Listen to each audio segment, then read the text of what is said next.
Bonjour à tous. Dans un mot pour aujourd'hui, je voudrais vous poser une question. Savez-vous ce qui nous donne de l'assurance devant Dieu? À cette question, nous pouvons répondre au travers d'un texte qui se trouve dans l'épître de Jean, première épître de Jean au chapitre 3, et nous avons la réponse. Il est dit, si notre cœur ne nous condamne pas, nous avons de l'assurance devant Dieu, quoi que ce soit que nous demandions, nous le recevons de lui parce que nous gardons ses commandements et que nous faisons ce qui lui est agréable. Voilà la réponse à cette question. Notre cœur ne nous condamne pas dans la mesure où nous faisons ce qui est agréable à Dieu. Il est évident que chaque jour nous sommes souvent emportés dans différents sentiments, j'oserais dire même différentes batailles, qui certaines nous élèvent et puis d'autres nous heurtent parce qu'elles nous blessent, parce que le combat est difficile, parce que le combat est rude et parce que nous sommes emportés quelquefois par la volonté de faire quelque chose et qui en soi n'est pas une bonne chose. Le roi David a connu une situation à peu près similaire. La Bible dit que Dieu était en colère contre le peuple d'Israël et a cherché une occasion d'expliquer au peuple d'Israël leurs mauvais penchants, leurs mauvaises attitudes.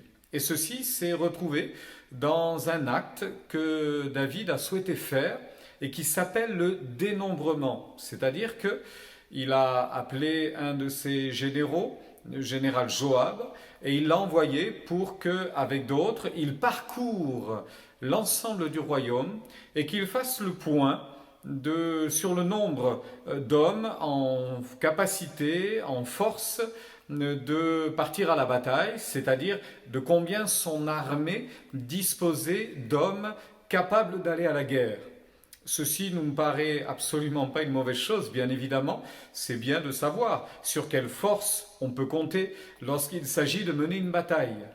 À ceci près que la Bible dit dans les deux passages qui relatent l'histoire, dans le livre des Chroniques et dans le deuxième livre de Samuel, que tantôt il nous est dit que la colère de l'Éternel s'est enflammée contre Israël et Dieu excita David contre eux. C'est-à-dire, c'est comme si Dieu avait encouragé David à faire ce fameux dénombrement. Et puis dans le livre des Chroniques, il nous est dit que c'est Satan qui a poussé David à faire cet acte-là. En soi, il est évident que le diable sera toujours l'instrument pour nous conduire à faire de mauvaises choses. C'est une réalité, c'est une évidence. Ceci n'enlève rien à la colère que Dieu avait contre le peuple d'Israël qui se croyait suffisant, qui était assez laxiste quant à sa relation avec Dieu et quant à son attachement spirituel à Dieu. Alors, voici que David demande à Joab d'aller faire le point dans tout le royaume. Joab sent que c'est une mauvaise chose. Il n'est pas prêt à le faire, il ne souhaite pas le faire. Alors il essaye de détourner un petit peu l'idée en disant à David, mais tu n'as pas besoin de faire ce dénombrement. Il y a certainement des centaines de milliers d'hommes qui sont capables de se battre pour défendre tes frontières et ton territoire, mais l'Éternel est ta force. Quand bien même il y aurait beaucoup moins d'hommes vaillants, si Dieu est pour toi, qui sera contre toi?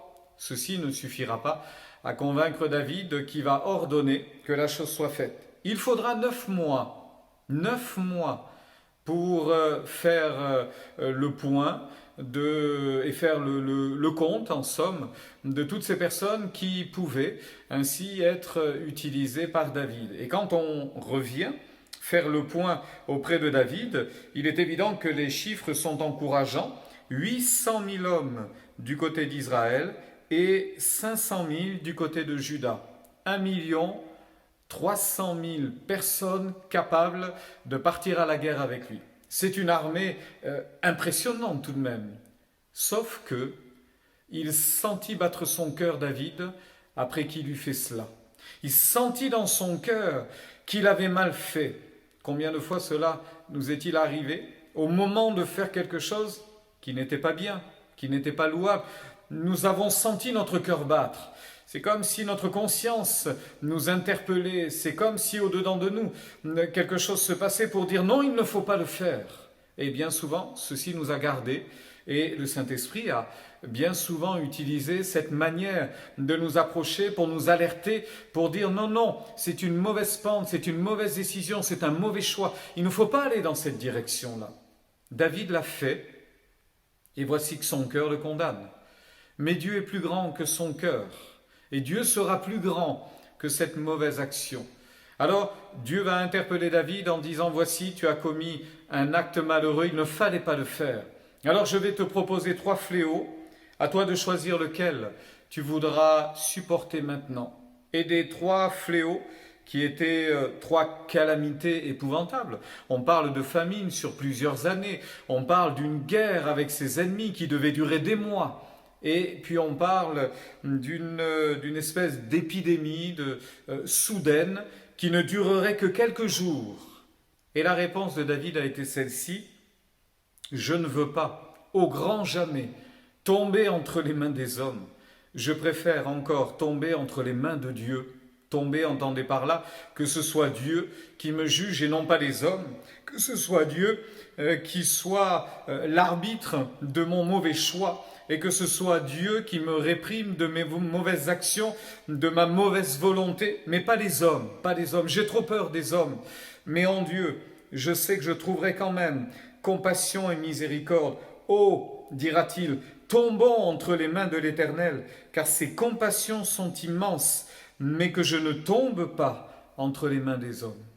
Ce que nous avons à craindre, ce n'est pas de tomber entre les mains de Dieu.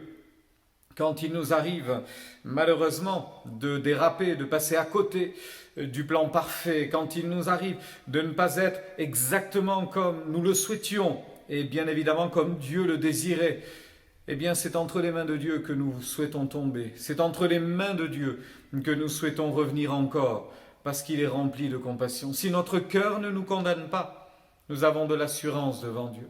Après que notre cœur nous condamne, nous avons toujours la possibilité de revenir à Dieu et de lui demander pardon, en disant « Pardonne mon erreur, pardonne ma faute, pardonne ce que j'ai pensé, pardonne ce que j'ai fait, pardonne la manière dont je me suis comporté, ce n'était pas cela que j'aurais dû faire, pardonne-moi » Et Dieu, qui est un Dieu de compassion et de miséricorde, pardonnera.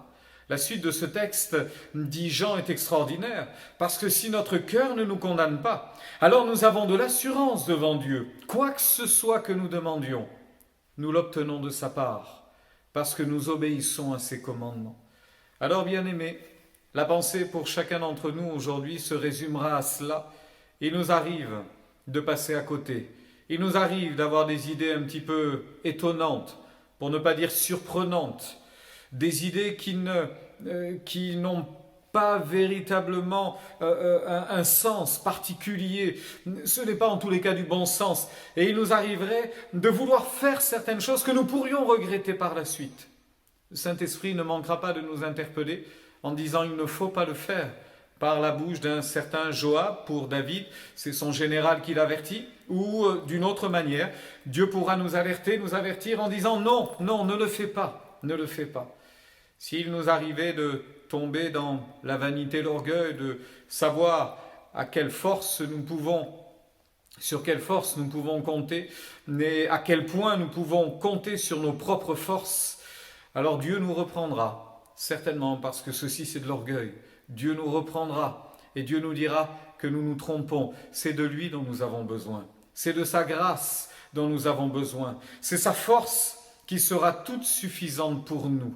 Alors que Dieu nous accorde sa grâce encore, et que si nous sommes tombés, eh bien, puissions-nous être tombés entre les mains du Dieu vivant, parce que ses compassions ne sont pas épuisées encore, que nous ne tombions pas à côté du chemin, que nous ne tombions pas à côté du regard divin, du regard de Dieu, mais que son regard soit toujours tourné vers nous, dans notre direction, pour nous accompagner, nous garder encore. Nous ne sommes pas parfaits. La faute est tapie dans l'ombre, pour ainsi dire, et prête à nous faire chuter. Mais si nous ne sommes pas parfaits, nous avons un Dieu qui est parfait. Et si nous n'aimons pas les mauvaises choses, les mauvaises pensées qui peuvent nous assaillir, nous aimons revenir à Dieu pour lui demander sa grâce. Et dans sa grâce, Dieu pardonne. Et dans sa grâce, Dieu relève. Et dans sa grâce, Dieu fortifie. Et ainsi nous comprenons que nous n'avons pas forcément besoin des autres, nous n'avons pas forcément besoin d'une grande armée, nous avons simplement besoin d'un grand Dieu qui veillera sur nous. Que le Seigneur vous bénisse, que le Seigneur nous encourage encore en cette journée et que nous puissions encore voir ses compassions se manifester à notre égard et tout autour de nous. Prions ensemble. Seigneur, nous venons devant toi pour te demander ta grâce. Nous venons devant toi pour te demander ton aide. Ce que David a fait ne semblait pas mauvais en soi, mais Dieu savait que ce n'était pas une bonne chose. Et finalement, entraîné par certainement un sentiment de suffisance, il s'est égaré malgré les conseils. Ceci étant, il s'en est remis. Il s'en est remis à ta grâce et à ta miséricorde et à ta compassion.